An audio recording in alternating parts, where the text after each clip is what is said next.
અંદર જલારામ બાપુ થઈ ગયા હંમેશા માટે ભગત હોય ના ઘેર સુખની ના હોય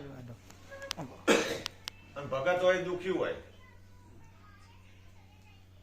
ત્યારે એમના ઘેરથી હીરભાઈ કરી નતો ત્યારે ભગવાન આયા બાવાનું રૂપ ધારણ કરી ત્યારે મહારાજે શું માગ્યું હતું હીરભાઈ નો હાથ માંગ્યો તો જલારામ બાપુએ હાથો હાથ હીરભાઈ નો હાથ પકડાયો હતો ત્યારે એ વચનથી અત્યારે સત્તાધાર પેલા વીરપુર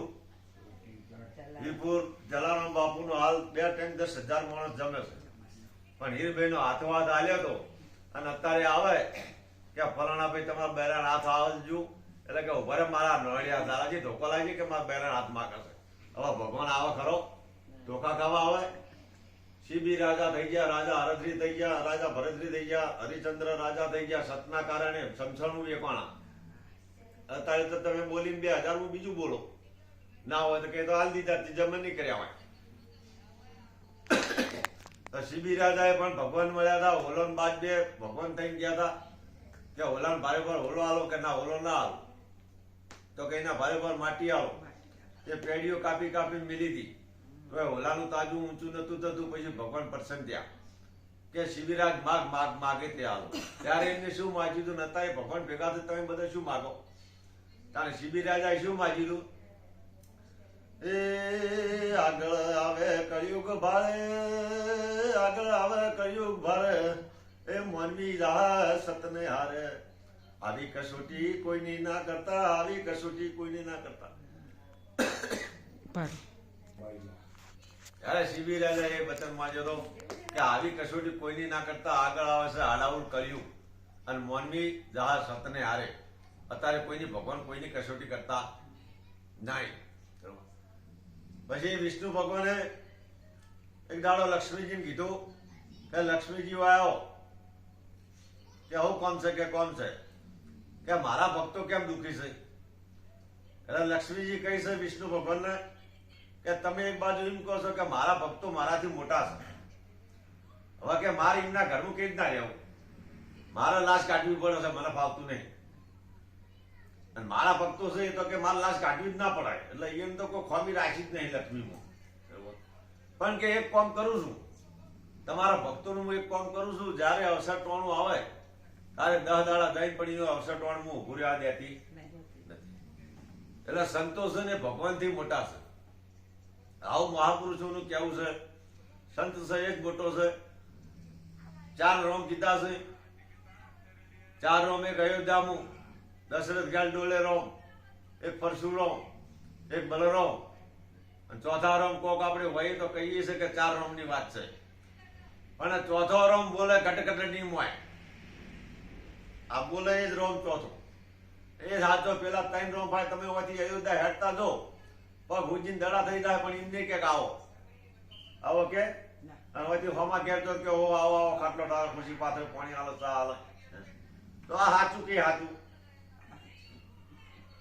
તો એક પાવ પૂછતા સંતનો એક પાવ પૂછતા 14 લોક પૂજાય એના સિવાય જો ઉદ્ધારની 68 તીરથ કરો તો મા બાપના શરણો દેવી પૂજો કે ભગવાન પૂજો જેના ઘેર નથી કથા નથી કીર્તન એ સ્વાજ પડે સંસાર છે શું કહે છે મહાપુરુષો જેના ઘેર નથી કથા નથી કીર્તન નથી ભજન એ સ્વાજ પડે સંસાર છે હવા મહાપુરુષો થઈ ગયા પૃથ્વી નીચે પાણી ઉપર પાણી ચોફેર પાણી નારિયેળી તમે જુઓ કેટલી ઊંચી હોય છે તો એમાં શિખરમાં પાણી કોણ ભરે છે તમે કોણ ભરવા ગયા ભગવાન એક ફેરીઓ તો કોથળો લઈને આવતો તો નારિયેળના ફેરીઓ હોઈ ગયો તે બધાને વદરા આવ્યા તો બધા ઉતરી ખખડાવ કે મેં કોક છે ફેરીઓ ઉઠ્યો કોથળો ખાલી આમ તાક્યો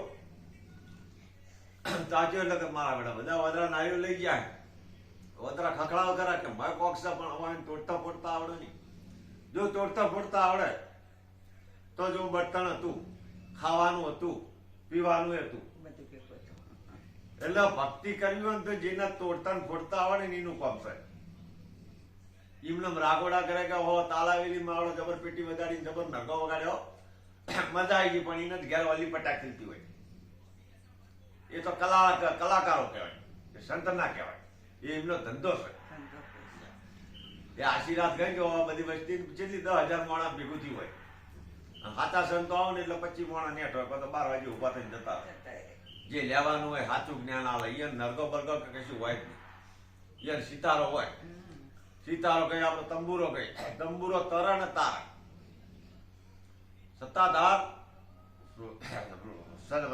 તંબુરો સત્તા એ તરણ તાર. એમના મહાપુરુષો નહીં થઈ ગયા. આપણી ભારતીય ભૂમિ ઉપર કેટલા મહાપુરુષ થઈ ગયા. ભારતની ભૂમિ જેવી, ભારત દેશ જેવો કોઈ દેશ નહીં, ભારતની નારી જેવી કોઈ નારી નહીં. સંત પુરુષો ડાકુ બારવટિયા એ જાણે તો ભારતની ભૂમિ ઉપર તમે બીજા કોઈ દેશમાં નહીં. ભારત માં કહેવાય છે, ભારત માતા કહેવાય છે, કોઈ બીજો દેશ માતા કહેવાતો નથી. મહાન ભારત કહેવાય છે, ભારત માતા કહેવાય છે. આવા મહાપુરુષો લડવૈયા થઈ ગયા, ભગતસિંહ થઈ ગયા, કેટલાય મહાપુરુષો થઈ ગયા, સંતો થઈ ગયા, નરસિંહ મહેતા થઈ ગયા, ભોજો ભગત કાઠિયાવાડનું ભોજો ભગત થઈ ગયા. ઘઉં દાશે લઈને જતા હતા પહેરવા, લાકડા જોડા ગાડો લઈને મજૂર કરી.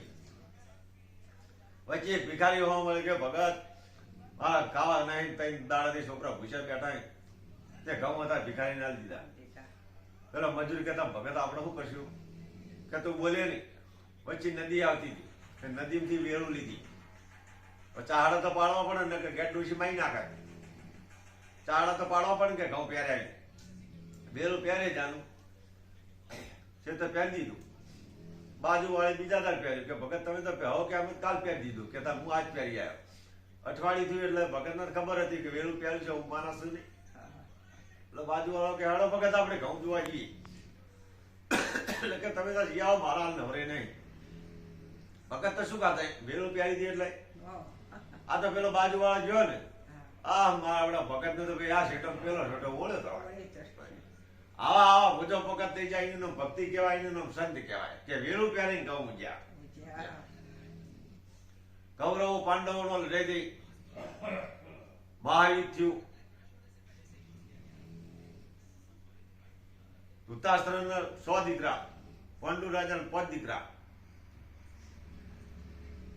કૃષ્ણ કઈ કઈ તાજ્યા. અર્જુન ને કેટલું જ્ઞાન આલ્યું. 18મા અધ્યાયમાં બોલો છે. અર્જુન કે હું નહીં બોન છોડું, કે મારું મોમો છે. કે કશું તારું નહીં, મારું મોન છોડ. કૌરવોનો જો કપટ હતું તે વિનાશ થઈ ગયો. પાંડવોનું સત હતું, આજની તારીખો પાંડવો પૂજે છે. પેલો સેના માજી, અને કૃષ્ણ માજ્યો તો કૃષ્ણ પાર્ટી બન્યો પોતે. આવા મહાપુરુષો બહુ થઈ ગયા. એ આ ભારત ભૂમિની પ્રતાપ છે. બીજી કોઈ ભૂમિ નથી કે આવી નારીઓ પ્રાપ્ત કરેલ આવા સંત કે સાધુ બારવટિયા તમે. ઝાંસીની રાણી અત્યારે મુશીઓ પર હાથ નાખે. ઝાંસીની રાણી ચમ મુશી હતી તો પાછળ છોકરો લઈને બાંધીને ઘોડા ઉપર લડી હતી. અને અત્યારે મુશ ઉપર હાથ નાખીએ ને એટલે બહેરા શું કયા મૂછું છે. મુશ એક સ્ત્રી છે, મુશ સ્ત્રી છે. પછી ભાગડી, ભાગડી એ સ્ત્રી છે. સ્ત્રીનો શબ્દ આવે છે. ભાગડી એ સ્ત્રીનો શબ્દ આવે છે. ભાગડીનું મન રાખવું ના રાખવું એ સ્ત્રીના હાથની વાત છે. આદમી ઘેર હોય કે ના હોય, પણ એનું નામ વધારવું ઘટાડવું એ ઘેર સ્ત્રીના હાથની વાત છે. પછી ચોટલો, 3 ગુણોનો લીલો ચોટલો. તમો ગુણ, સજો ગુણ, રજો ગુણ, 3 ગુણોનો ચોટલો. આદમી કે પડ્યો બેટા મારા બેડા છે. પછી ઘાઘરો, ઘાઘરો આદમી નો શબ્દ આવે. જો ધમક વાગતા હોય નવરાત્ર બેઠો ઘુમેડી દો કે આદમી કેવો ઘુમે. આ બધું અમુક અમુક આ શબ્દો સમજવા જેવા. હોનાની મૂંજડી હોય, હોનાના તાર નાશેલી મૂંજડી હોય, પણ એ પગમાં શોભાઈ ને માથા ઉપર ના શોભાય. એટલે મન, વિચાર ને વિવેક વિચાર ને વિવેકનું જેને હોય ને એને કોઈ દાડ દુઃખ આવે નહીં. અને જો સંત મળી જાય તો તમારે કોઈ દુઃખ હોતું જ નહીં. હંમેશા માટે સંત મળી જાય તો એનો દુઃખનો વિનાશ થઈ જાય. એને કોઈ દુઃખ કે કોઈ ચિંતા રહેતી નથી. પણ એનું પાલન કરે તો. એટલે કે હાલ પછી કીધું ને કે ઘરના વગણા ગંગા વાહન નદી નાવા જાય એમાં ગુરુનો શું વોક છે. જાનવર હું સમજે છે એટલે મનુષ્ય નથી. માણસ તો શું બધાય. પછી ભગવાનના ઘેર બધા હરકત છે. નરેન્દ્ર મોદી ભાઈ અત્યારે દિલ્હીના આપણો ભારતનો રાજા કહેવાય તો એને ભગવાને એક હાથ કે એક પગ વધારે આલ્યો છે. તો રોડ ઉપર ભિખારી બેહાય એને એટલું આલ્યું છે, એને એટલું આલ્યું છે. તો ભગવાનના ઘેર બધા હરખા જ છે. એને કરોડોપતિ અમીર હોય કે બીર હોય એને કશું લેવા દેવા નહીં. ફલાણા ભાઈ એક દાડા મને એક ભાઈ મળ્યા કે બાબુલાલ તમે હતા ને ભલાવણ પેલો આગેવાન મળી ગયો તો કે 1000 મોણો હતું. 1000 મોણો હતું કે ભલાવણમાં આપણે પૂછાતો મોણો હતો. મારો બહુ સારો મોણો હતો. પૂછાતો છે તો 1000 મોણો આવ્યું છે.